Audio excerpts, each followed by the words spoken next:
the same request that I've been making at events like this. If you're holding your phone, please turn it to silent and put it under your chair so it doesn't fall during the course of the ceremony.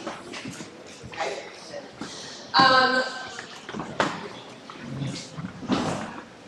This year, we in the high school started a new club called the HERE Club for Holocaust Education and Reflection. And earlier in the year, the students in this club gave a presentation about the rise of anti-Semitism in the United States and its connections to the Holocaust. And today, they will be leading us in our Yom Hashoah Ceremony. This morning's afternoon's program will consist of 3 parts. So we'll be in here for our ceremony, and then we'll go upstairs to hear from members of the Jewish Thoughts for Contemporary Issues class upstairs, which is mostly seniors and 1 junior, and we'll hear those presentations. And then we'll return to the gym to hear from a survivor in the Army Newfield, to hear his testimony. I'd like to introduce Jordan Saracino, the president of the HERE Club.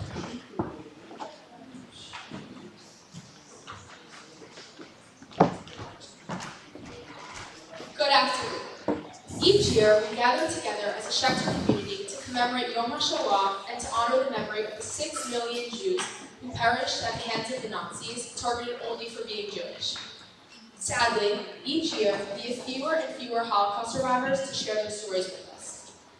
We must make it our responsibility to ensure that their stories live on, that the horrors endured by our family members and fellow Jews never occur. This year, in addition to the Holocaust, we have the atrocities of October 7th at the forefront of our minds. In our lifetime, we are witnessing an 86-year-old Holocaust survivor who is again in captivity, this time in the hands of Hamas. Shockingly to most of us, more than 80 years later, we are seeing unsettling echoes of the 1930s in Europe, and anti-Semitism is resurfacing on our streets, campuses, and online. These developments remind us of our pledge, never again is now. As we reflect on the 6 million lives murdered during the Holocaust and the lives so violently taken on October 7th, we must be more committed than ever to bear witness and keep these stories alive. May their memory inspire us to act, ensuring that such atrocities never happen again. As Elie Wiesel once said, what hurts the victim the most is not the cruelty of the oppressor, but the silence of the bystander. We must never remain silent. We must all be upstanders. We must all speak out for what's right and for those who cannot speak for themselves. Never again is now, and bring them home now. At Auschwitz, Jews came face to face with absolute evil. They were and still are singled out by it, but in the midst of it, they hear an absolute commandment. Jews are forbidden to grant posthumous victories to Hitler. They are commanded to survive as Jews, lest the Jewish people perish. They are commanded to remember the victims of Auschwitz, lest their memory perish. These are the words of Rabbi Emil Fackenheim, a German Holocaust survivor, philosopher, professor, and rabbi. He was placed in a concentration camp after Kristallnacht, and during the war escaped to Great Britain. He was then sent to Canada, and eventually made Aliyah to Israel.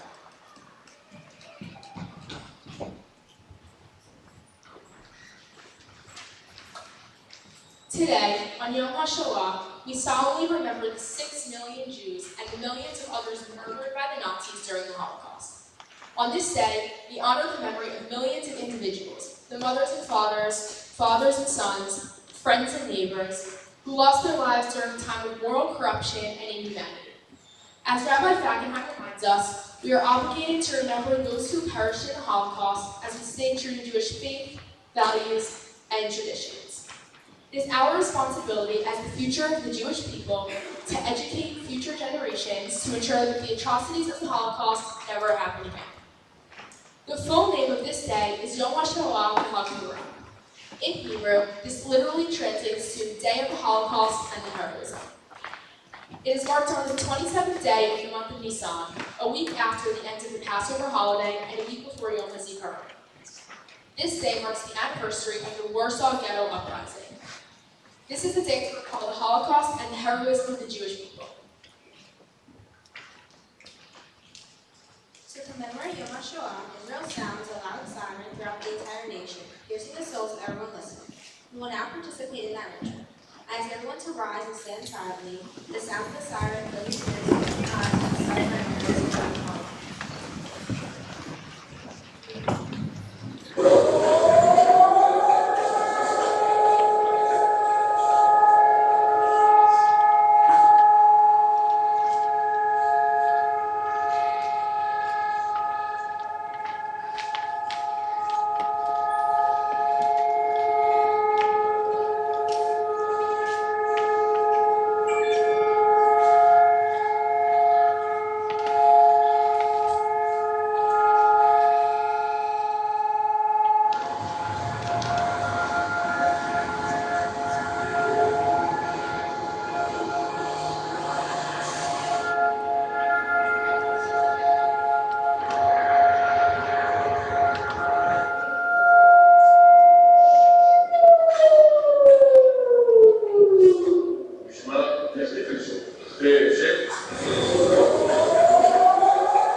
It is customary in all Jewish mourning periods to light a Yizkor candle.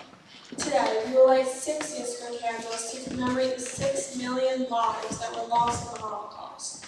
Before each candle is lit, a representative will read the words of a survivor, describing his or her experience. Please let the light of the candles illuminate the lives that perished during the Holocaust.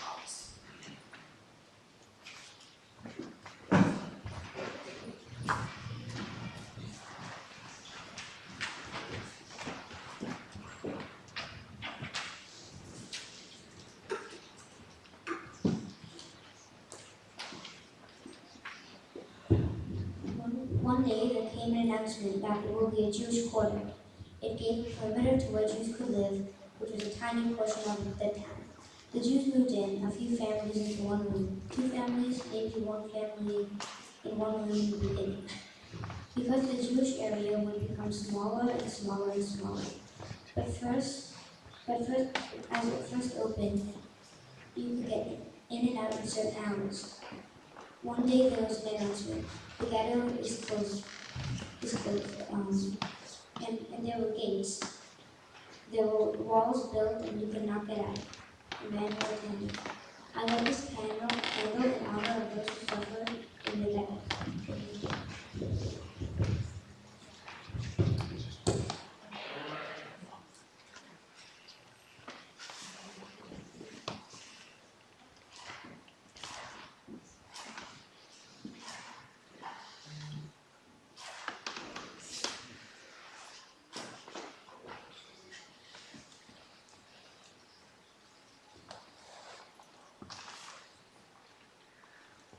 We ended up in an apartment with a single Gentile woman. We had to stay in bed all day because being a single woman, the people who were below her knew that there was no one else living in the apartment. Freddie and I had to stay in bed all day, but I was 7, he was 6. The children of 7 and 6 don't do very well staying in the middle of the night. Dorian Kurtz. I light this candle in honor of all those who live in silence in the righteous obligation to help them.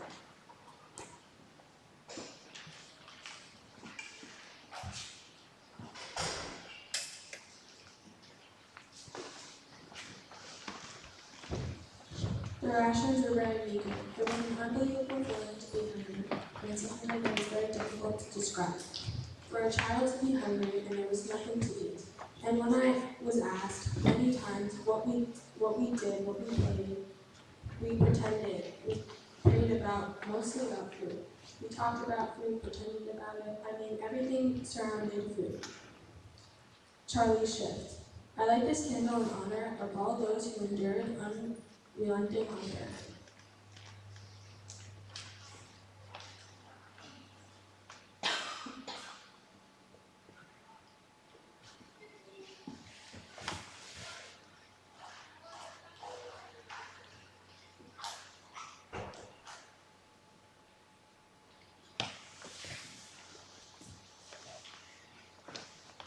Nothing ever in literature could compare to anything what Broken Palestine was.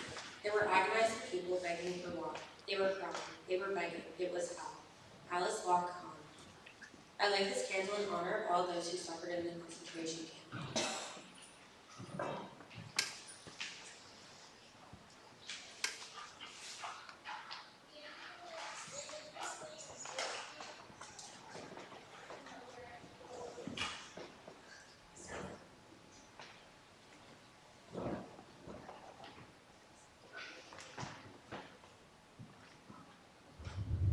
The partisan group that we were with was at the edge of the forest. We were not with the main group.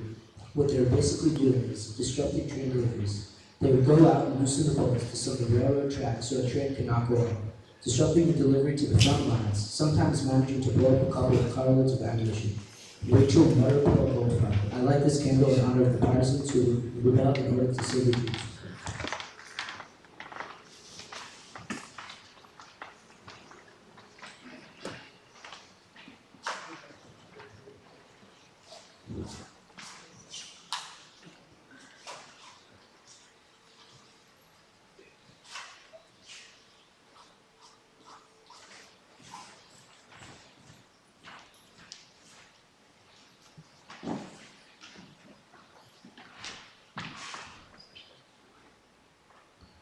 When it drizzles and when it's cloudy, it brings memories of the day when they took us to be killed, the first pogrom. When I hear a German shepherd, it brings memories. When I walk the streets, everything seems to bring memories. It's quite frightening. Free my head. I light this candle in honor of the survivors who suffer from their memories of the Holocaust.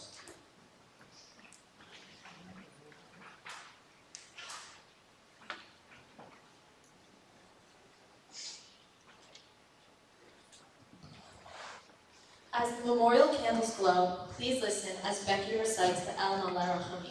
Please rise.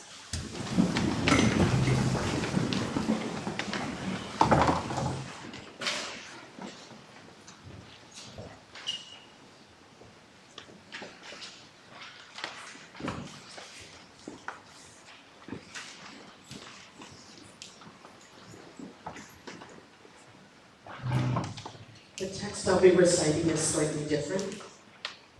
The concepts are the same.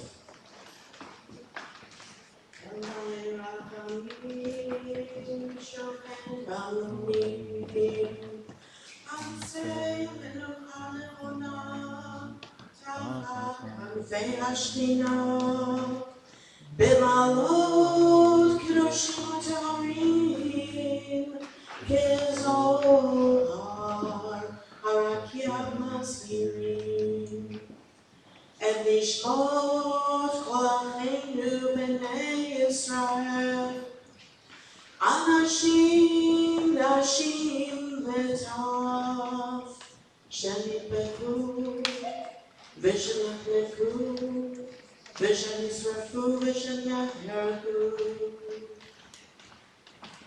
Began Eden, Tehim Menuchatam, Anabal Harachamim, Hastirem Beseter Knafecha Le'olamim, Utzarar Bitzrar HaChaim Enishmotehem, Adonai Unachalatam, Ve'anach b'shalom al mishkavotehem v'nomar Amen.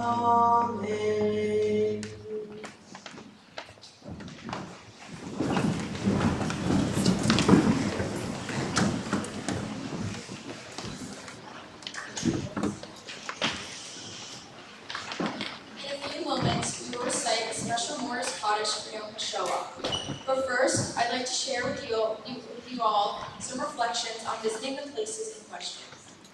Last summer, I had the opportunity to travel with United Synagogue Youth, US-wide, to Eastern Europe and Israel on a team tour. In Eastern Europe, my friends and I walked in the footsteps of those who perished during the Holocaust.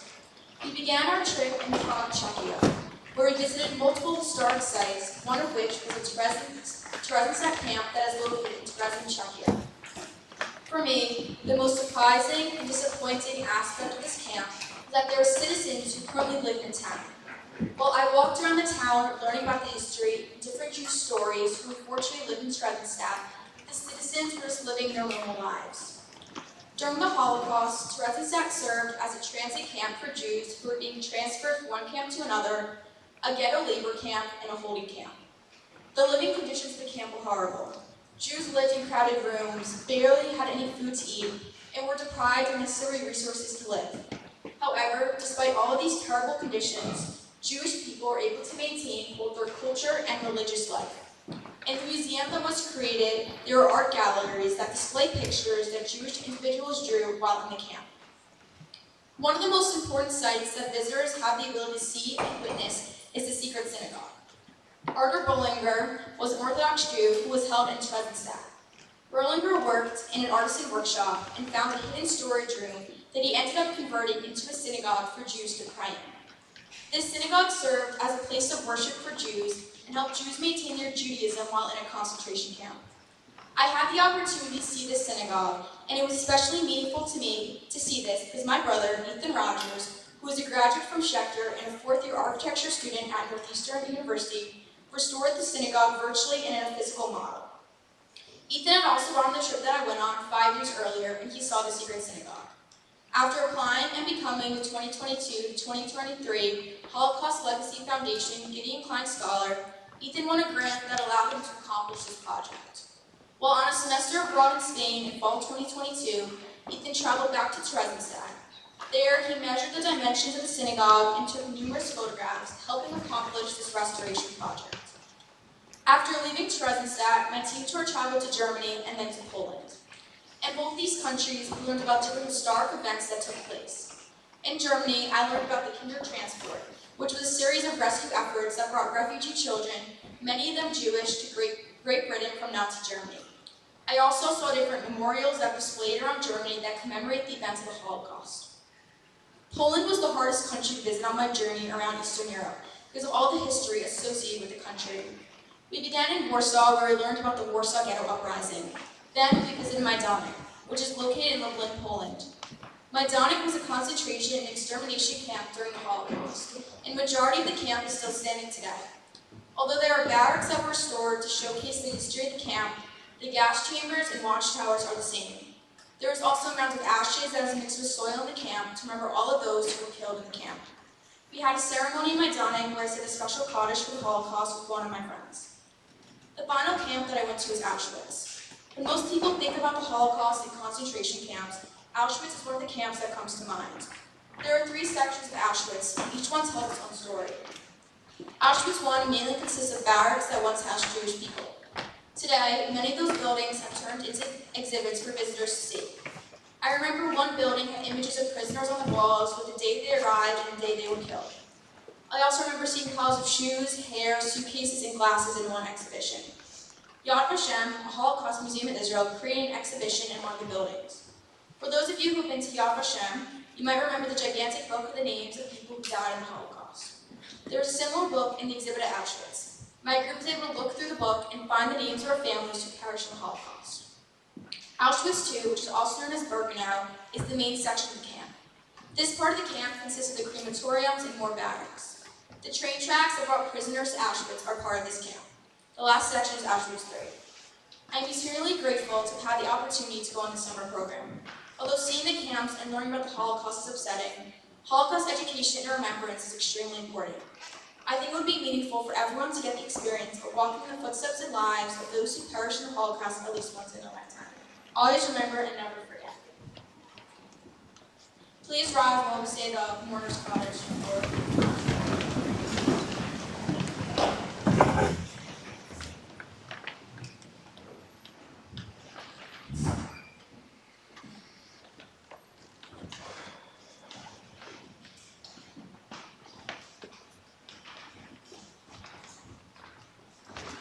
Gadal, Auschwitz, Yikadash, Lodz, Shemei Rabbah, Honam, Ba'amazi Bracherte, Babion, Ba'inif Machute, Majdanek, Uba'chayfoni Mechon, Birkenau, Uba'chayet Zikol Beit Yisrael, Hogno, Begalab Yizman Karim, Janaska, Ve'ivero Amen, Yitbarach Mishabach, Theresienstadt, Yitzhar Mitraman, Hall, Vignaset Tador, Treblinka, Vitalal Vitale, Vilna, Shevei Kudisha, Bergen-Belsen, Breakthrough Vela, Mauthausen, Yin Kolber Chatab Shirata, Rachel, Tishbachata Vinachmata, Minsk, Tamiron Belmont, Warsaw, Vein Vermont, Vein Shmamara, Ishmaya, Vein Molino, Israel, Amen. Osset Yerma, Viaset Shalom, Molino, Israel, Amen.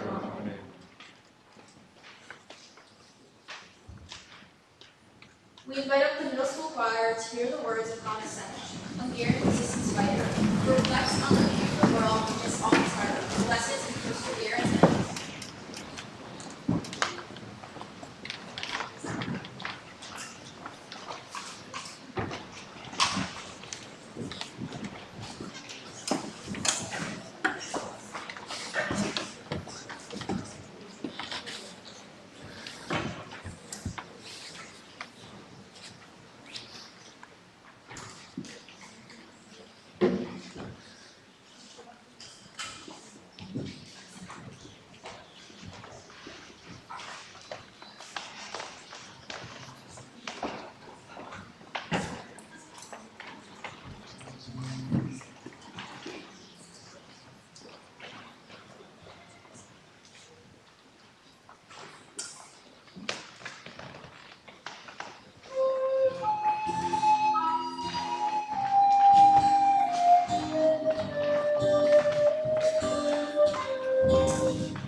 mourn the loss of so many lives, we still wish for peace.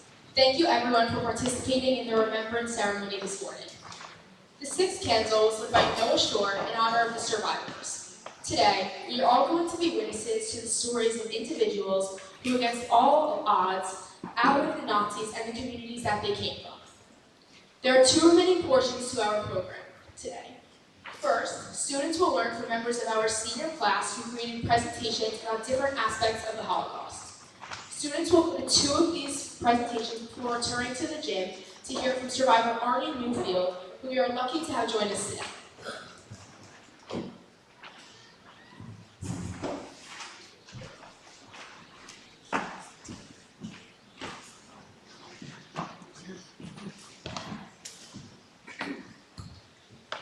Thank you, everyone. I'm going to announce the rooms and the students.